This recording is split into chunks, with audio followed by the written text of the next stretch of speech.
नमस्कार श्रोताओं, प्रस्तुत है प्रतिभा शर्मा के बाल कहानी संग्रह दुलारा विशु से बाल कहानी ओरियो ने समझा अनुशासन। ओरियो प्रतिदिन अपनी नानी के साथ 10 मिनट नाव में बैठकर झील पार करता और विद्यालय पहुंचता। हर मौसम में सुबह पहले बोट से झील पार कर वो अपने दोस्तों संग प्रार्थना सभा में पहुंचकर पंक्ति में सबसे आगे खड़ा होता। बेहद सुंदर तरीके से प्रार्थना गाता। उसकी नानी उसका बहुत ध्यान रखती थी। कक्षा तीसरी का ओरियो सब सहपाठियों से लंबा हो गया। अब प्रार्थना सभा में उसे पंक्ति में सबसे पीछे खड़ा किया जाने लगा। ये देख ओरियो को बहुत बुरा लगा। वो नानी से बोला, हम पहले की भांति जल्दी विद्यालय आते हैं, फिर क्यों मुझे पीछे खड़ा किया जाता है। नानी मुस्कुराकर बोली, बेटा, सबसे छोटे विद्यार्थियों को सबसे आगे खड़ा करते हैं, उसके पश्चात उससे लंबे और अंत में सबसे लंबे बच्चे को खड़ा होना चाहिए। पीछे खड़े होने वाला बच्चा किसी से कम थोड़ी ही होता है। हमें अनेक गतिविधियों में भाग लेकर स्वयं को मंच पर प्रस्तुत करना चाहिए। हमें भाव सहित प्रार्थना करनी चाहिए ताकि हमारे जीवन में सकारात्मकता आए। ओरियो समझ गया और बोला, ये बात है, मैंने सोचा पता नहीं मुझे क्यों पीछे खड़ा करते हैं। नानी हमें अनुशासन में रहना सिखाती है। प्रार्थना सभा। अन्य अध्यापक भी सुन रहे थे उनकी बातें। ओरियो छुट्टी के समय अपना बस्ता लेकर शीघ्रता से बोट में बैठ जाता। नानी और बाकी अध्यापक थोड़ी देर बाद आते। एक दिन विद्यालय में मीटिंग थी और अध्यापकों को बोट में पहुंचने में देरी हो गई। ओरियो अकेले ही बोट में बैठा रहा। पानी के अंदर उथल पुथल देख उसे अच्छा लगता। वो मन ही मन सोचने लगता, काश कोई मछली रानी दिख जाती। उसे सूझा, क्यों ना पत्थर पानी में डाला जाए। बोट से उतरकर उसने पत्थर चुने और पानी में छपाक करने लगा। ओरियो बहुत खुश था।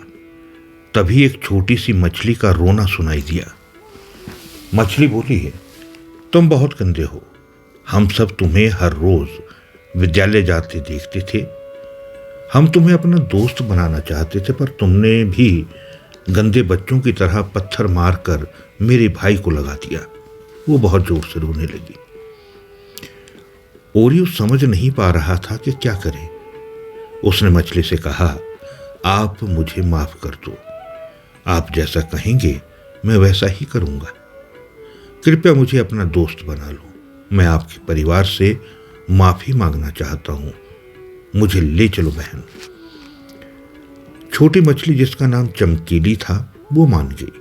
उसने कहा, मनुष्यों के बच्चे बहुत भोले होते हैं। मैं तुम्हें अपने देश लेकर चलूंगी।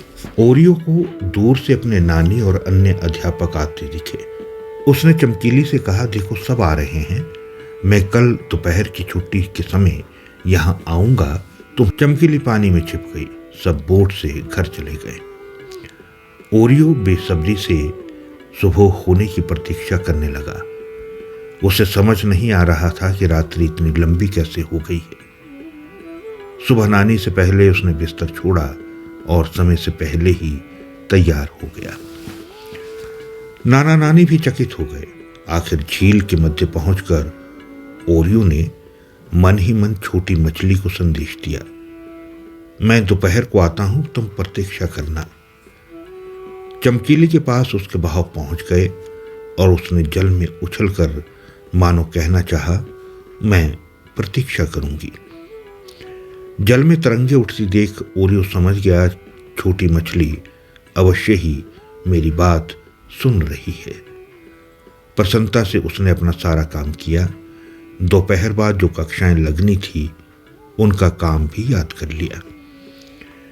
जैसे ही आधी छुट्टी हुई, ओरियो दोस्तों और अध्यापकों से छिपता झील के किनारे पहुंच गया। उसने आवाज लगाई, चमकीली। चमकीली झट से बाहर आई और ओरियो को जल के भीतर ले गई। खुशी में ओरियो सब भूल गया। उसकी नानी उसे ढूंढेगी। कल्पना से परे था उसके लिए वो लोग। चमकीली भाई और माँ पापा से मनुष्य मित्र को मिलाने ले गई। अद्भुत लोक को देखकर ओरियो नाचने लगा। छोटी मछलियां जो कि रंग बिरंगी थी ओरियो को बहुत अच्छी लगी। ओरियो बोला, आपकी दुनिया कितनी सुंदर है, न पढ़ना न डांट खाना, अपनी मौज में इधर उधर घूमना। बड़ी मछली बोली, नहीं बेटा, ऐसा नहीं है, यहां भी अनुशासन को बनाए रखना पड़ता है। उसी समय चमकीली के चाचा की लड़की यानी उसकी मछली बहन वहां लाई गई जिसे दंड दिया जाना था। उसका अपराध था कि वो बिना बताए अपने टोली को छोड़ दूसरी जगह चली गई। उसे सजा सुनाई गई, उसका खाना बंद और कोई उसे प्यार नहीं करेगा। ओरियो को लगा सजा तो यहां भी मिलती है, फिर मैं अपना घर छोड़कर यहां क्या करने आया हूं। उसने रोना शुरू कर दिया और चमकीली से कहा, मुझे मेरी नानी के पास पहुंचा दो, वो मेरी प्रतीक्षा कर रही होगी। मैं उन्हें बिना बताए अब कहीं नहीं जाऊंगा। मैं समझ गया कि मनुष्य हो या कोई भी जीव जंतु, सबको अनुशासन में रहना होता है। चमकीली उसे बाहर ले आई। ओरियो के कपड़े भीग चुके थे। वो डर गया। उसने चमकीली को बाय कहा और निश्चय किया कि वो अब नानी को सच बताएगा। उसने चमकीली से कहा, मेरी दोस्त बने रहना, झील से आते जाते हमें देखना और अपनी मछली भाई बहनों को पढ़ने को कहना।